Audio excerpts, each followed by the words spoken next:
Hey there, friends. Okay, so today on the sugar craving series, we are talking about kitchen clear out. So, how to prep your house, kitchen, pantry, all of that to make it easier for you. Because a lot of people will play the motivation game, and that's usually a losing battle. So, just make it easier on yourself, and it'll go a lot smoother. So, I'm going to show you what we have in our pantry.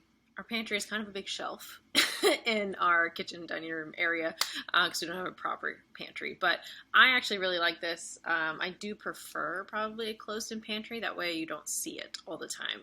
Because the more often you see it, the more opportunistic something can be. So if you have a door pantry, enclosed pantry, all that kind of stuff, I do think that's better.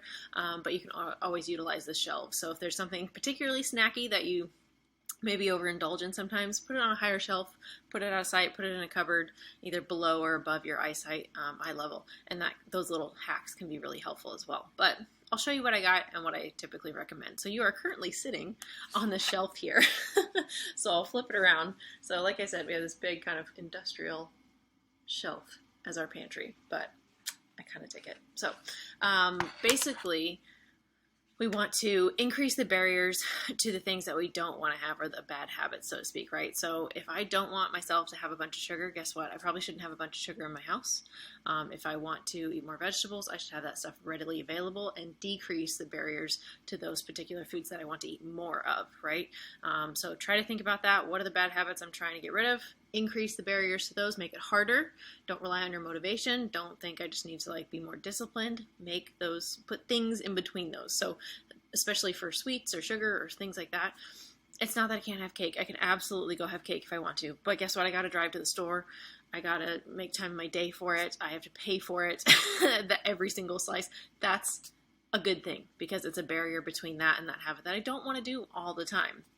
Occasionally, yes, absolutely. But occasionally, it's going to be, because it's occasional, it's probably going to be more special. So I'm probably going to go to my favorite bakery and get a really good slice of cake because it doesn't happen too often. So I'm going to make that experience really good.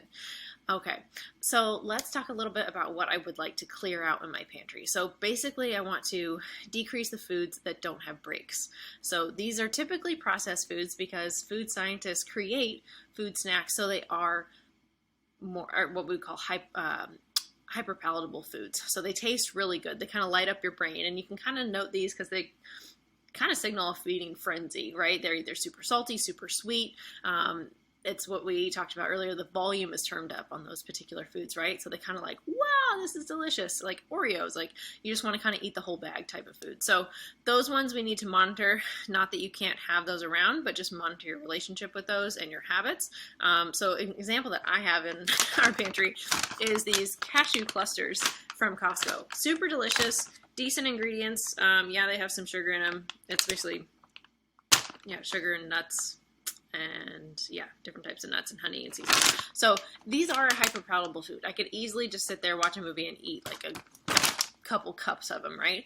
I've gotten to the point where I'm fine dishing myself out 5-piece serving, and I can usually stick to 1 serving per day.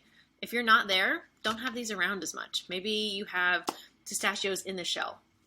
Getting nuts in the shell, peanuts in the shell. That way you have to work a little bit harder versus if you have the giant Costco box. It's really easy to eat handfuls and handfuls of those things. So just be aware of that. Other things that you should probably maybe not have is chips. Again, super easy to overeat on. Cookies, crackers, keto snacks. Keto snacks, so they're usually low carb, but that usually means they're higher in calories because they're higher in fat. So just be aware of that. I find it slightly ironic because keto, generally, you're really satisfied. You don't usually need as many snacks because your meals are fairly filling because they have high fat, lots of vegetables, moderate protein. So that combination should be pretty satisfying. So if you need keto snacks specifically, I would recommend a handful of nuts, but again, in the shell, put some barriers so you limit the portion size. I always just find that a little fun note. Protein bars can be super helpful, but they can also start to become candy bars. And if we're eating more than one a day, we need to reassess that option and hopefully have some more whole food options. They really should be emergencies, or maybe half a protein bar before a workout or post workout before you get home to make yourself a proper meal, something like that. But just be aware of those things. That's where some people can lose ground and realize that extras are moving in. So those are things that I would watch or limit in your pantry. Things that I would stock up on are canned meat. So we have Chicken, tuna, sardines, which are easy meals to put together. Canned beans, refried beans. We do have chips. We like to make a lot of taco salads and things like that. Coconut milk, so alternative milk, almond milk. We have a ton of this stuff. This is for cereal usually, or smoothies, or we use a lot of protein shakes and coffee and things like that. So that's really helpful. Protein powder as well. So I will, why did I bury this? The protein powders that we have a couple of different versions, but this is probably my favorite. So the Orgain Simple, and the Simple one especially because this one has lower carbs. It's a plant-based protein, so usually with plant-based proteins it's going to be higher in carbs, usually as much as 20 grams. That you eat for a protein powder, you usually get 20 grams of protein, so that's not a great ratio. This one's a little bit better, like I said, because it has lower carbs. I usually do 1 scoop of that.